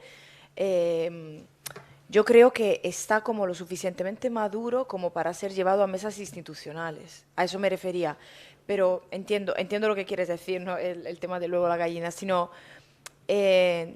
tenemos que llevarlo a algún sitio para provocar este tipo de cambio. Entonces yo creo que allí sí que se necesita este tipo de apoyo, porque es lo mismo que sucede en Irán. ¿Por qué en Irán esto no sucede? Y en Irán hay redes de mujeres que están haciendo muchísimo ruido ahora mismo. ¿Por qué no cambia la situación? ¿Por qué a nivel institucional no se están tomando las medidas que tengan en cuenta ese tipo de ruido? A eso me refiero. Claro, pero aquí estamos hablando de un caso de fuerza armada en el que Claro, pero porque la intención es esta, ¿no? Es silenciar este tipo de movimiento. A eso me refiero. O sea, claro, esto, claro, es un ejemplo muy extremo, pero es reconducible al ejemplo que hacíamos antes con la escuela. O sea, cuando hay un miedo y entonces la mujer decide no tomar parte y esto se acepta muchos años, si una persona llega a jubilarse y esto no ha cambiado nunca, ¿qué sucede cuando una niña se impunta porque dice, no, yo ahora tengo mi derecho? Claro, que el sistema no está preparado de unas, ¿no?, como para actuar y tomar medidas con respecto a esto. Claro, porque estamos hablando de dos territorios completamente diferentes en el sentido de lo que se ha ido sanando el suelo, si hiciéramos una metáfora, ¿no?, agrícola. Es decir, en el caso en el que tienes la posibilidad, aunque todavía el entorno pueda ser hostil, puedes intentarlo y se van generando esos caminos poco a poco. En los contextos en los que, bueno, se mete en la cárcel a menores y se fusilan a las personas, pues estamos hablando de otro completamente distinto. Pero sí, por supuesto. O en el caso de todo lo que nos estabas contando antes, ¿no?, sobre la discapacidad, pues qué diferente a lo largo de un siglo la consideración de las personas con diferentes tipos de discapacidad y cuánto queda todavía, pero aún así la integración de estas personas en diferentes tejidos de la sociedad ha ido cambiando. Entonces, claro, por supuesto, como decía Guillermín, es un cambio lentísimo, pero ahí vamos.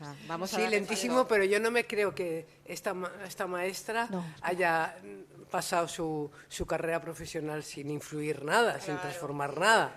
Claro, que no, quiero decir. Sí, hola. Ya, bueno, pero es que las expectativas están muy altas, pero... Sí. Hola, ¿qué tal? Sí, yo quería volver al tema de la discapacidad y tenía una pregunta, un comentario para Carmina.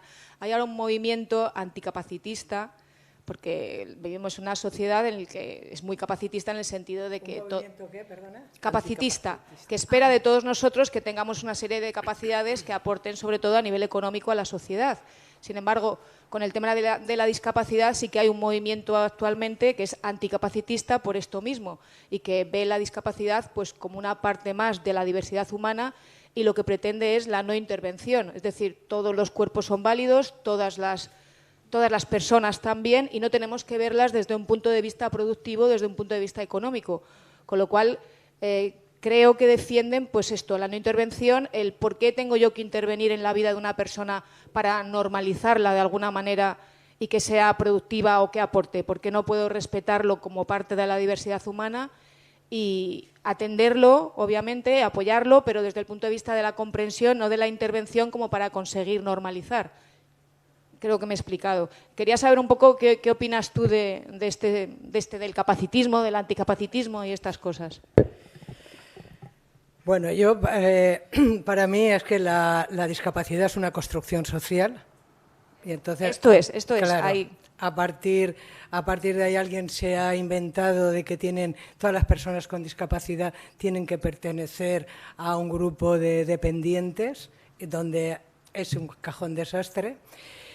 Pero sí que a nivel económico sí que están las farmacéuticas, las ortopedias, los médicos, todos intentando curar la discapacidad, poniendo materiales para normalizar la vida de algunas personas.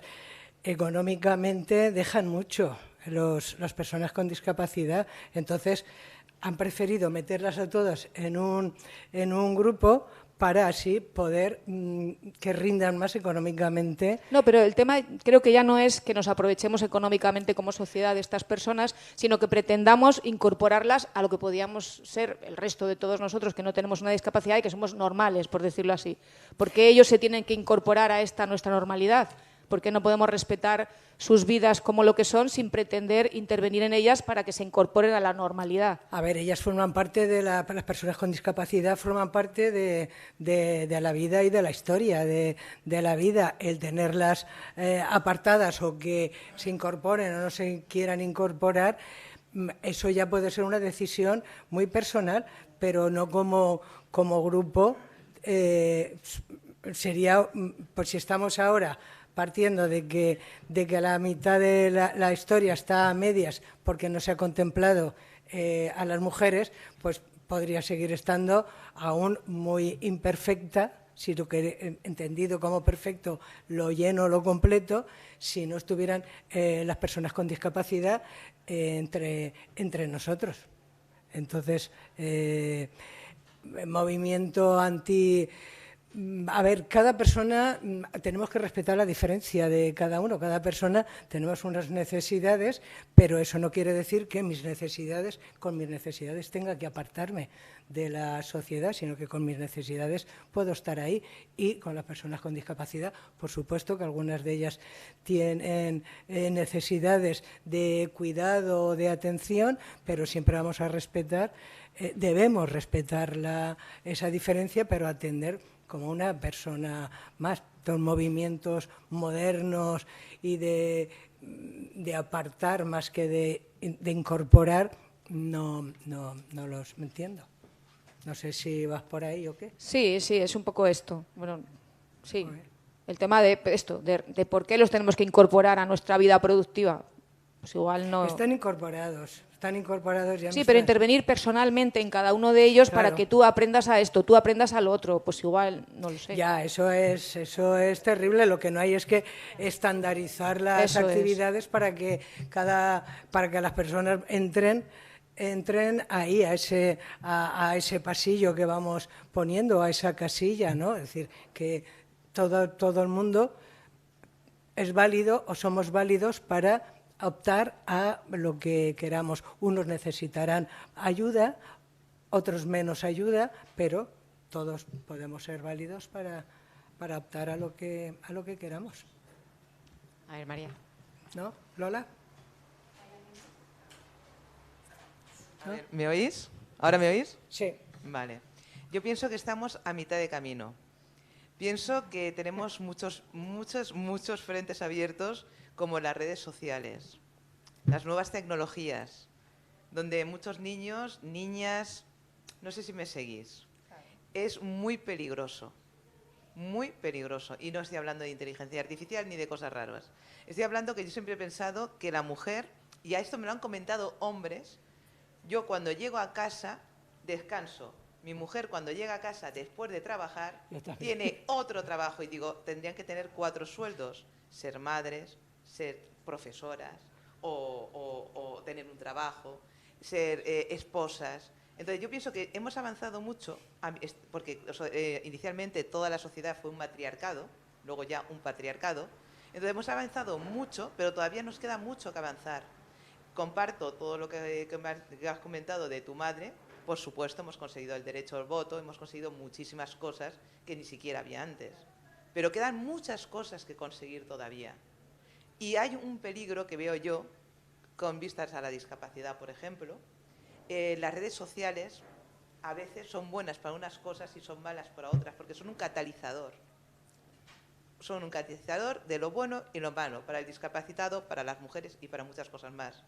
Yo veo barbaridades de niñas de 12, 13 años que están siendo ya acosadas, no sé cómo explicarlo, pero hay muchos campos abiertos. Quiero hablar de muchísimas casas porque tengo muchísima información, pero sí que me gustaría abordar que estamos a medio camino, que no retrocedamos y cómo podemos seguir avanzando teniendo, pues como ha dicho una persona del público y una ponente, que tenemos estas redes sociales que ahora nos hacen ver que hay muchas mujeres en nuestros países, por ejemplo en África, que los hombres comen y dejan las sobras a las mujeres, ¿vale? Todo esto que antes no se conocía, como ha dicho la ponente, pues lo vamos conociendo. Y esto que conocemos gracias a las nuevas tecnologías, que no nos limiten a las redes sociales ni que sirvan de delitos de odio hacia, por ejemplo, las personas discapacitadas, que es un delito de odio. Entonces, yo lo que quiero decir es que muchos hombres, no solo mujeres, muchos hombres me cuentan que sus mujeres hacen el doble de trabajo. No sé si me seguís. Quiero que esto no se quede a mitad de camino. Quiero que todo esto siga avanzando. Perdona.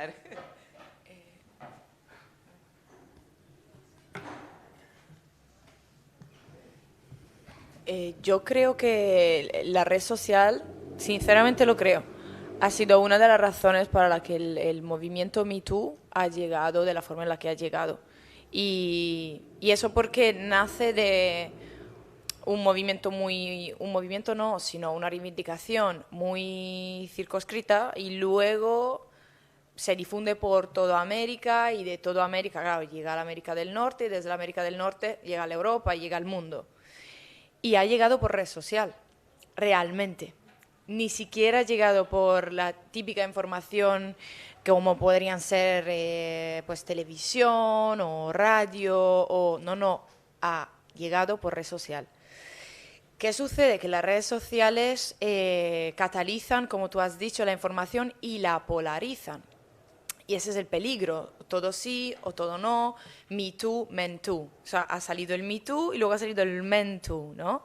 Que es, pues eso, desde el Me Too, que era yo también, pasa a los hombres también. Y ha sido casi inmediato. Entonces, claro, para contestar a tu respuesta, y contesto yo desde mi punto de vista, que soy una persona muy activa en las redes sociales, un poco por la edad que tengo y un poco sobre todo por el trabajo que hago. Tenemos que llevar mucho cuidado en las mujeres o los hombres, pero sobre todo las personas que creemos, ¿no?, que estamos llevando a cabo ese tipo de lucha y lo notamos todos los días en los mensajes que vamos vehiculando y transmitiendo por las redes. Si yo decido, por ejemplo, siendo mujer, sexualizar mi imagen, que es un tema que estoy sacando porque es un tema muy obvio y muy hablado, etcétera, que es el tema físico, etcétera. Tomo la decisión de hacerlo porque me interesa hacerlo y quiero dar esta imagen de mí, o lo estoy haciendo porque me dejo llevar por la ola. Y eso porque lo comento, porque yo soy bailarina y me han llegado muchísimas veces comentarios privados o no privados de personas que han visto mis contenidos en las redes, que son contenidos artísticos, porque yo tengo perfiles que tienen que ver con mi trabajo. Básicamente no tendo a casi nunca compartir información privada o sobre mi familia, vamos, nunca. Entonces lo que comparto son materiales de trabajo. Y he recibido observaciones o críticas por estos tipos de trabajo que se iban compartiendo, porque a lo mejor algunos pues tenían elementos desnudos o porque eran trabajos que no partían desde la intención de sexualizar ese cuerpo, pero sí han levantado ese tipo de polémica. Entonces, ¿qué sucede allí? Porque claro, yo estoy lanzando un mensaje que está vinculado con mi trabajo y sobre todo con el trabajo de la persona que está trabajando conmigo, que es una persona profesional, como puede ser un fotógrafo, un videógrafo o una videógrafa, una fotógrafa, da igual, ¿no? Y aún así este mensaje, que está súper bien estudiado, porque detrás de todos los contenidos que compartimos los artistas en redes hay un discurso muy profundo sobre qué tipo de imagen quiero lanzar, qué tipo de colores, qué tipo de dramaturgia, qué tipo de estética, y hay mucha reflexión ahí detrás, y aún así se sigue asociando a un tipo de imagen que pueda ser sexualizada o no, pero que siempre me penaliza a mí, ¿no? Entonces, claro, por eso digo, llevamos mucho cuidado, tenemos que llevar mucho cuidado con cómo se vehicula el mensaje y hacernos la pregunta de: ¿estoy decidiendo cómo lanzar este tipo de mensaje? ¿Cómo lo quiero lanzar? ¿A qué público quiero llegar? Para ser capaces luego de defenderlo, porque me da la sensación de que a menudo este tipo de conflictos se crean cuando el mensaje no viene de una decisión personal, sino un poquito de cuál es la tendencia. Entonces se termina por no verificar la información, polarizar la opinión sobre contenidos que no están nada indagados y nada investigados. Desde mi punto de vista no es una solución, pero esto es lo que suelo hacer yo, porque soy consciente, lo he vivido sobre mi propia piel, del peligro que hay en reivindicar este tipo de conceptos sin caer en la trampa, ¿no?, opuesta de la polarización. ¿Alguna, no sé si quiere aportar más también sobre ese tema? Bueno, ¿quieres hablar? No, habla. No, el asunto de la sexualidad y del cuerpo, ¿no? Que parece que podría ser el asunto en las redes, como que se representa. Está todo el asunto, hemos hablado de, bueno, el tema de cultura y mujer, pero en realidad también es el movimiento feminista hace un cambio de paradigma y defiende no solamente la igualdad en el terreno de los derechos y las libertades y tal, sino también en el terreno de la presencia del cuerpo y del derecho a la sexualidad, ¿no? Ahí en este momento es como un asunto enorme y pendiente en el que se supone que los derechos están conquistados, pero en realidad la imagen de la hipersexualización de las mujeres y de las niñas, ¿no?, está unido a un abandono total y una condena y una negación casi explícita también sobre la propia sexualidad, ¿no? Como mucho, si acaso, en nuestro entorno, si se llega y se alcanza a tener información sobre anticonceptivos, no sobre el cuerpo y sobre la sexualidad y qué significa esto, ¿no? Porque hay una condena social a cuando se plantea como a imágenes de sexo explícito, por ejemplo, ¿no?, o del cuerpo de las mujeres de una forma explícita, ¿no? Yo creo que hay también un debate pendiente, ¿no? Creo que forma parte de aspectos de la médula del debate, ¿no? Hablábamos de la maternidad, pero hablemos también de la sexualidad, ¿no?, del papel del cuerpo de las mujeres y la necesidad de reivindicar el derecho al placer, por ejemplo, ¿no? Y esto significa que se pueda interpretar una imagen artística banalizarla, ¿no?, considerando o teniendo, pero por otro lado se puede banalizar, pero puede importarte un pito, ¿no? que se banalice, porque el hecho de que tú expongas tu cuerpo, porque somos seres sociales, no vivimos como en tanto que ermitaños o ermitañas, ¿no?, vivimos en comunidad, pues los otros pueden opinar y opinan, pues opinan libremente. El asunto es poder ganar un grado de autoestima y de defensa, además de esos aspectos que se supone que vivimos en ambientes de hipersexualización, y es mentira, ¿no? Es solamente una falsa sexualidad, ¿no? A nivel de redes. De redes sí, y pública, ¿no? Claro, muy superficial, ¿no? Y, claro, además es que aquí estamos, o sea, somos seres sexuados y eso es una realidad y somos cuerpos, pero creo que cuando hablamos de sexualización estamos hablando de una comercialización de esos cuerpos y de esa sexualidad desde la perspectiva, ¿no?, mercantil, que tiene mucho que ver con las redes, en el sentido de que es un reflejo de un individualismo que va creciendo, ¿no?, y que se parapeta en la pantalla y en la deshumanización de tanto lo que decimos como aquello que observamos y el efecto que puede tener lo que estamos haciendo sobre otras personas. Y claro, ¿qué se comercializa? ¿Qué se mercantiliza? Objetos, ¿no?, en principio, cosas inanimadas o que se considera que no tienen el mismo valor o no tienen la misma capacidad, ¿no?, que ha salido antes la palabra. Entonces, el hecho de que el cuerpo de la mujer siga estando más mercantilizado en un sentido de sexualización en este caso, pero en muchos otros también, aquí podríamos entrar en el debate de, bueno, la subrogación y demás, eso es otra cuestión. El caso es que sigue siendo una imagen de cómo la mujer en la cultura, en el ámbito doméstico, en las redes sociales o donde sea, sigue teniendo esta carga, ¿no?, de una manera u otra te voy a vender y te voy a comprar, y eso significa que estás por debajo.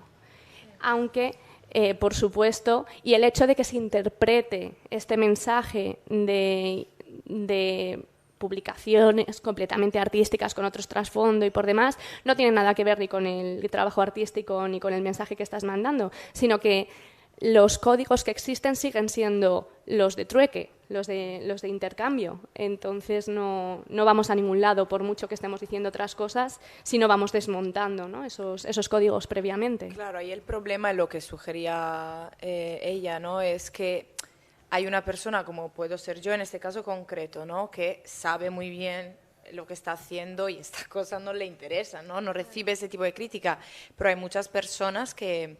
Ella hablaba de adolescentes, o sea, que están mucho más expuestas en ese sentido. Y allí, ¿qué sucede? Que la tecnología, en este caso las redes sociales, no tienen...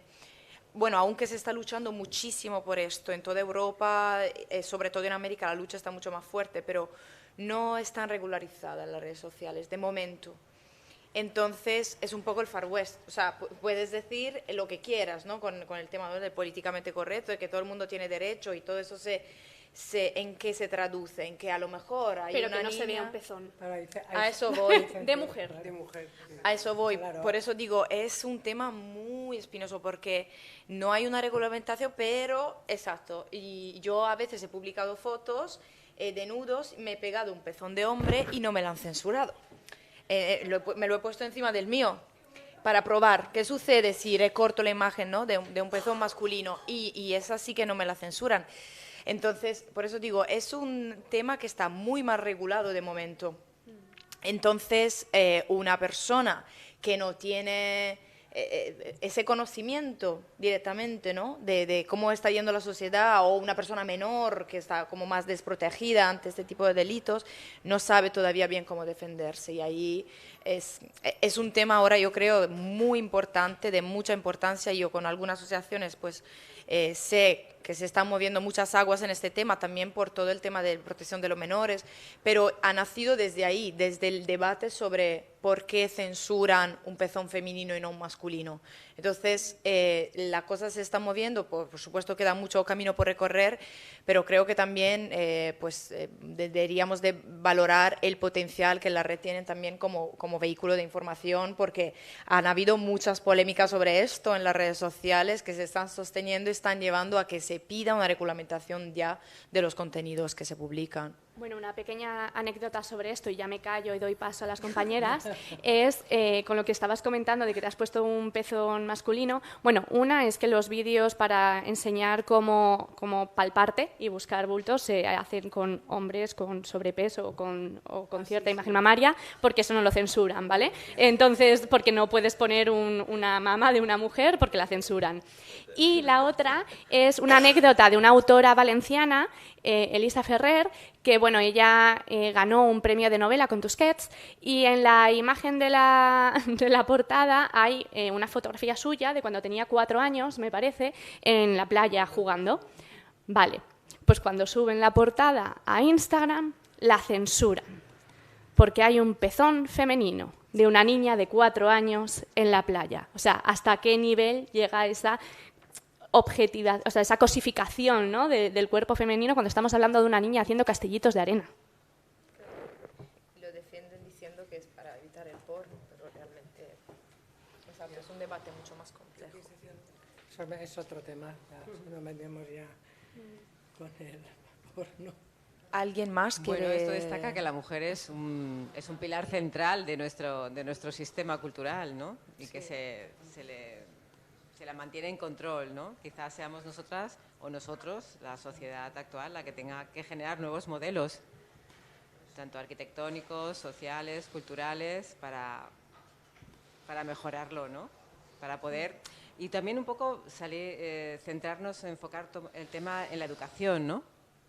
Hemos sido las educadoras en la casa y esta casilla no se ha cubierto, ¿no? Porque hemos salido de la casa, estamos trabajando, la decisión de tomar hijos es dificilísima, es casi imposible hoy en día, ¿no? O tienes hijos, o sirves, como decía ahora. Si sirves, tu faceta personal la desproteges, la olvidas, ¿no? Porque no es posible a veces llevar las dos cosas, ¿no? Hacer arte, hacer literatura, hacer coreografía, danza profesional, literatura o ensayo, si al mismo tiempo tienes que cuidar a toda una casa o incluso a veces a parte de la sociedad, ¿no? ese espacio que cubría a la mujer, por eso ese control, ¿no? Porque estaba muy bien tenernos ahí, gratis y súper eficientes. Eso no se ha cubierto y quizás es un eslabón fundamental, ¿no? Estamos hablando de educación, siempre vamos a parar al mismo nódulo, ¿no? La educación, la formación. Cómo generar el modelo, ¿no? Para poder... Bueno, lo estamos haciendo día a día, ¿no?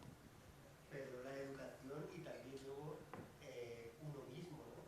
Porque yo, por ejemplo, en mi casa mi padre es homófobo, el último nivel que pueda haber. Yo no soy para nada homófobo, mi padre no ayuda en casa para nada, y yo desde los 18 añitos me fui a vivir solo y me lo hago todo. Incluso mi madre quería venir a mi casa a limpiar, mi madre y mis hermanas. ¡Qué suerte! Para nada. Y mi hermano, eso no nos pasa a nosotros. Que ha criado igual, tiene 3 hijos pequeñitos, su mujer trabaja y mi hermano lo hace todo, absolutamente todo. Lleva a la mujer al trabajo, lleva a los niños a la escuela, lo limpia, todo. ¿Habéis roto la cadena? Y la trae a casa, ella no puede hacer nada porque está reventada. Y lo entiendo. Los días que él se va a trabajar y ella se queda en casa, él se levanta a las 5 de la mañana, llega sobre las 9 y pico de la noche y tiene que hacerlo todo porque ella ha estado todo el día con los niños. Pues tu padre sería muy homófobo, pero se educó a los chicos a más de bien. Bueno, yo creo que te educa, pero luego tú ves lo que hay. Tú dices, vale, esto es lo que me han educado, esto es lo que he vivido en mi casa, pero yo ahora ya que puedo yo pensar por mí mismo, esto no vale. Yo quiero a mi padre, lo respeto todo lo que tú quieras, pero esto no vale. Y no Claro porque que no. sea mi madre la otra parte, sino porque no vale en general. No es que te tengo que ayudar, no es que esto es de los dos. Tú no me ayudas. Si tú no lo haces, yo tampoco, ¿quién lo hace? Lo tenemos que hacer los dos y punto. Entonces la educación está muy bien, pero luego cómo tú veas el mundo desde tú mismo. Bueno, que nadie te lo diga. Puede haber también a veces casos, ¿no? Depende de que entendamos educación, porque una cosa es la imagen que tú tienes ahí en casa y demás y tal, no sé qué papel tendría tu madre o el colegio u otras situaciones, pero más allá de eso, a veces hay pues situaciones reactivas, ¿no? Vemos en casa cosas que nos horrorizan y nos aseguramos de no repetirlo, porque hay muchas situaciones diferentes en las que puede pasar algo así, con una homofobia o con un maltrato o con que simplemente sea un patán, que sucede mucho también, ¿no? Es que también hay diversidad, incluso en Puedes acercarte más. que también existe diversidad dentro de las mismas familias. Puede ser que a lo mejor alguien sí que sepa educar a uno de los hijos para que haga, por ejemplo, las tareas de la casa y otro que por más que le insistan no lo haga. Y da igual si es hombre o mujer. Puede pasar exactamente igual. No te medio sorda, no. Respillo. ¿Se oye? Se oye, ¿no? Ah, vale. Hola. Vale. Yo quiero hacer un apunte de que no sé si será la primera vez que se hace este debate en Alicante. No creo. No, ¿verdad? Vale, por eso digo, dentro de toda mi ignorancia, porque es la primera vez que vengo. Vale, porque simplemente era como, ojo, no quiero que las cosas de los debates y el movimiento se queden, venga, que hay elecciones y hay que moverse, y luego nadie habla de nada. O sea, hace 4 años hubo unos movimientos culturales en Alicante que se juntó mogollón de peña a nivel cultural, y ya no hablo solamente de mujeres. ¿Dónde ha quedado todo eso? Se juntó muchísima gente, se han creado grupos de WhatsApp, de todo. ¿Dónde está eso ahora? Entonces, cada vez que vengo esto y me emociona tanto, y encima ahora mujeres, y que habéis hablado, te lo juro, creo que es el primer debate de Alicante, que está a un nivel espectacular. Que no se quede en eso, tías. O sea, yo lo que quiero deciros, y aquí estoy yo, y para aprender con vosotras.